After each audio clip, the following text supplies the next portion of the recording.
بسم الله الرحمن الرحيم.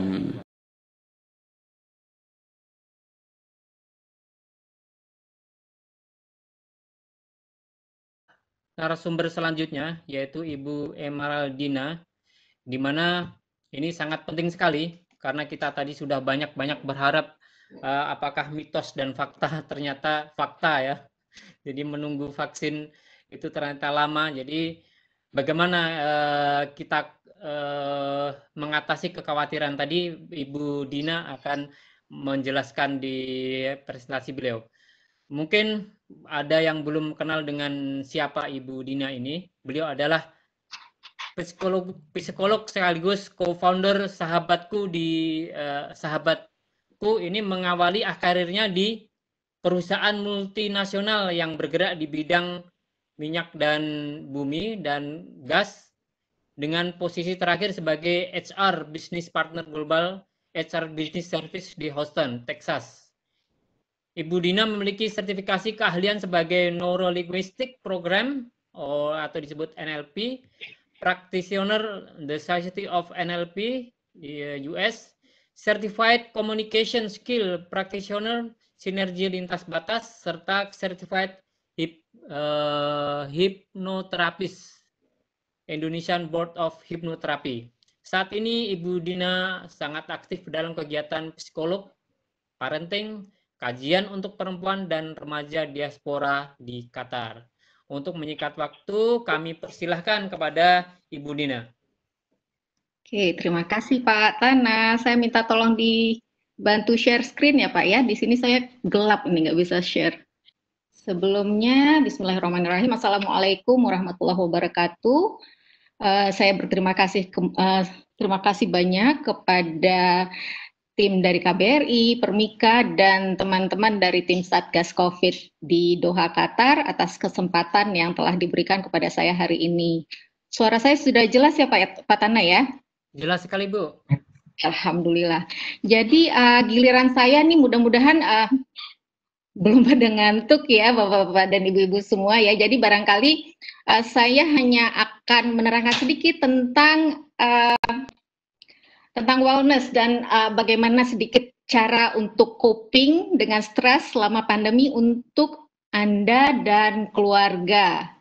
Ya, karena tadi para dokter dan Dokter Nia juga tadi sudah menerangkan tentang kembali ke sekolah, adaptasi ke sistem pembelajaran baru dan segala macam, dan ada sharing bagus sekali dari Pak Nur Hadi tadi tentang bagaimana mengatasi atau menghandle selama menderita sakit di rumah dan isolasinya. Saya akan beralih sedikit ke cara coping ya.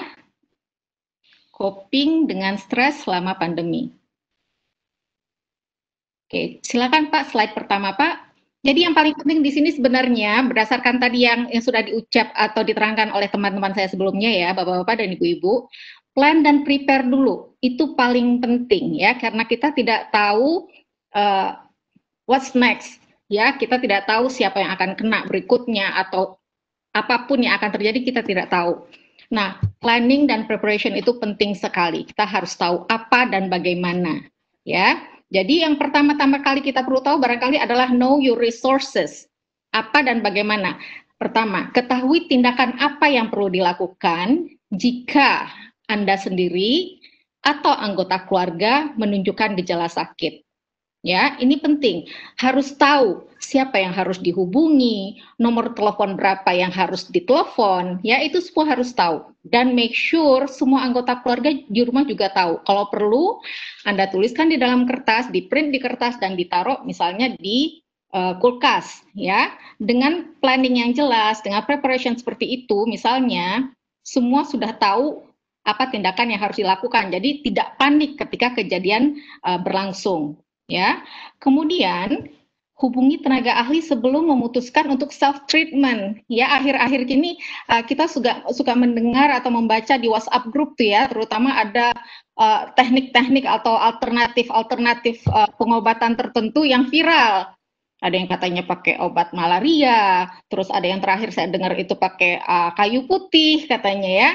Jadi make sure Anda tahu dulu apakah memang benar treatment-treatment tersebut bisa mengobati atau enggak. Nah, kan kita nggak tahu ya, kita itu kondisi kesehatannya seperti apa, dan apakah memang benar-benar yang viral ini bisa membantu mencegah atau barangkali mengobati. Kita tidak akan pernah tahu sebelum kita konsultasi ke ahlinya.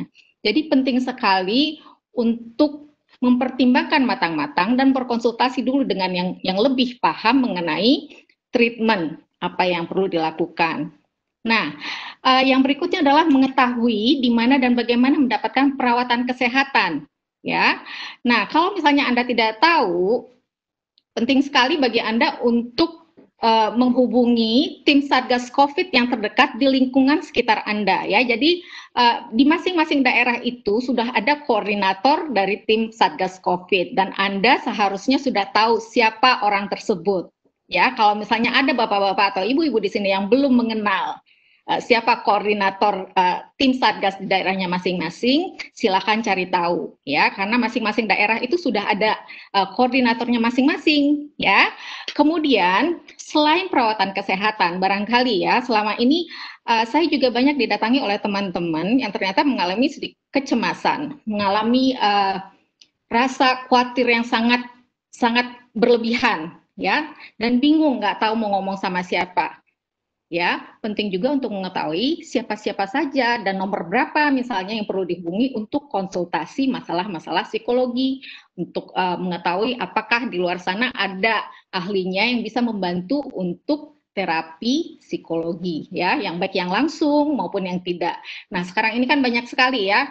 Oh kan nggak bisa Mbak ketemu langsung, kan kita kan harus social distancing dan segala macam. Banyak di luar sana ya, terapi-terapi yang bisa dilakukan atau konseling yang bisa dilakukan secara online ya. Jadi jangan khawatir, kalaupun tidak bisa bertemu langsung, Anda bisa melakukan secara online atau secara daring. Oke, next slide Pak. Nah, untuk di rumah, go first. Ya, Anda sebagai orang tua harus bisa mencontohkan kepada anak-anak tentang bagaimana cara menjaga kesehatan. Apakah itu kesehatan mental ataupun kesehatan seperti yang tadi sudah disampaikan oleh Dr. Nia atau siapa tadi Pak Nur Hadi juga sudah menceritakan bagaimana cara menjaga kesehatan ya, standar ya, makan sehat, yang seimbang, terus olahraga yang teratur dan istirahat yang cukup. Nah, akan tetapi kalau hal-hal seperti ini tidak Anda contohkan di rumah terlebih dahulu, anak-anak juga tidak akan ngikutin ya. Jadi kita mencontohkan dulu, jangan berharap anak-anak makan sayur gitu sementara kita sendiri nggak mau, atau olahraga dong, kamu itu kan nggak bergerak atau segala macam, sementara kita sendiri hanya duduk-duduk aja rebahan gitu, nggak ngapa-ngapain ya. Jadi dicontohkan, go first ya, go first, kemudian barulah kita bisa mencontohkan ke anak-anak dan kita bisa meminta mereka untuk meniru juga. Kemudian, bijak memilih dan menyaring berita-berita sosial media di TV atau sumber-sumber lainnya. Banyak sekali ya, terutama dulu awal-awal pandemi ini terjadi, banyak sekali berita-berita yang tidak jelas asalnya dari mana, akan tetapi kemudian karena disebarkan forward kemana-mana, akhirnya menjadi viral, ya, dan dianggap sebagai berita yang benar. Di sini juga kita harus hati-hati. Barangkali memang perlu ya, from time to time kita istirahat dulu, detox sosmed dulu ya, berhenti membuka sosmed atau membaca berita-berita yang belum jelas sumbernya dari mana. Kemudian, pelajari juga cara melakukan teknik-teknik relaksasi sederhana. Ya, beberapa waktu yang lalu sempat ada webinar ya, kita mengadakan webinar dari sahabatku tentang cara self-healing. Di situ kita mengajarkan tentang bagaimana cara bernapas untuk relaksasi ya. Kalau misalnya bapak-bapak dan ibu-ibu belum tahu, banyak di YouTube ya cara teknik bernapas relaksasi sederhana, itu banyak di YouTube. Kalau misalnya belum tahu, nanti saya bisa ajarin ya, nanti bisa japri saya bisa ajarin.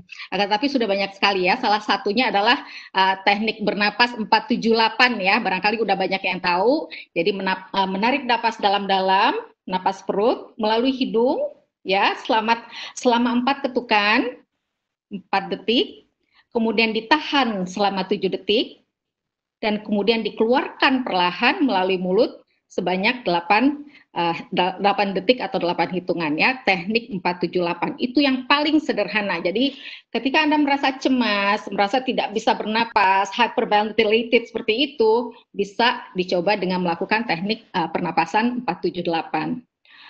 Kemudian barangkali yang yang biasa melakukan meditasi bisa melakukan hal itu juga, atau stretching sederhana ya di rumah bisa dilakukan untuk menjaga kesehatan mental juga. Karena itu ya di tempat saya itu ya istilah yang dipakai adalah motion creates emotion. Jadi kalau dengan kita bergerak itu juga akan membantu emosi kita untuk lebih stabil, untuk lebih rileks gitu ya. Kemudian, lakukan hobi atau kegiatan-kegiatan yang menyenangkan. Banyak sekali ya teman-teman saya di sekitar saya sini akhirnya karena di rumah aja malah akhirnya ide-ide kreatifnya muncul ya.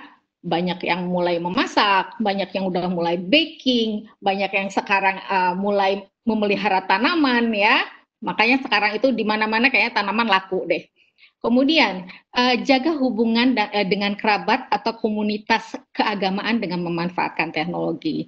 Saya tahu di sekitar kita sini banyak teman-teman yang rajin ke masjid, rajin ikut taklim dan segala macam. Dan memang spiritual yang aktif itu juga akan membantu kita dalam menenangkan diri, dalam mengurangi kecemasan dan lain sebagainya. Nah, karena kita belum bisa kumpul-kumpul bareng-bareng, kajian seperti dulu barangkali, manfaatkan teknologi ya. Jadi kita bersyukur sekali alhamdulillah dengan adanya teknologi kita terbantu walaupun tidak bisa bertemu langsung, kita masih bisa bertemu secara online.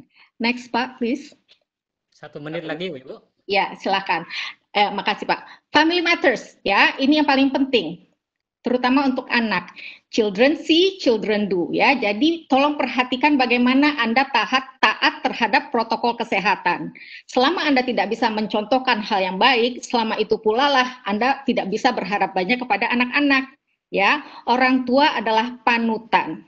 Make sure ketika Anda keluar dari rumah, Anda tetap menjalankan protokol kesehatan sebagaimana yang seharusnya. Masker, cuci tangan dan lain sebagainya itu. Amati juga perubahan perilaku pada anak ya. Kalau anak-anak tiba-tiba mendadak cranky, berubah menjadi murung dan segala macam, jaga komunikasi ya. Komunikasikan secara terbuka dan minta anak untuk menerangkan apa yang sedang dirasakan, dan Anda juga bisa menerangkan kepada anak apa yang belum dipahami oleh mereka sesuai dengan usianya masing-masing. Sama tadi kita juga fokus kepada diri sendiri. Ajarkan juga anak-anak untuk fokus pada apa yang bisa dilakukannya ya. Yang penting anak harus paham kalau dia ke sekolah dia harus pakai masker, cuci tangan dan tidak dekat-dekat dengan temannya ya, dengan mencontohkan. Walaupun terus anak bilang, ya tapi kan teman-temanku kan dia nggak pernah tuh pakai masker, dia biasa-biasa aja. Tidak. Jadi fokus ke diri sendiri terlebih dahulu dan contohkan ya. Jadi orang tua sangat penting di sini. Tetap jadwalkan kegiatan-kegiatan rutin seperti biasa, sekolah, waktu istirahat, dan screen time yang terbatas sesuai dengan kesepakatan.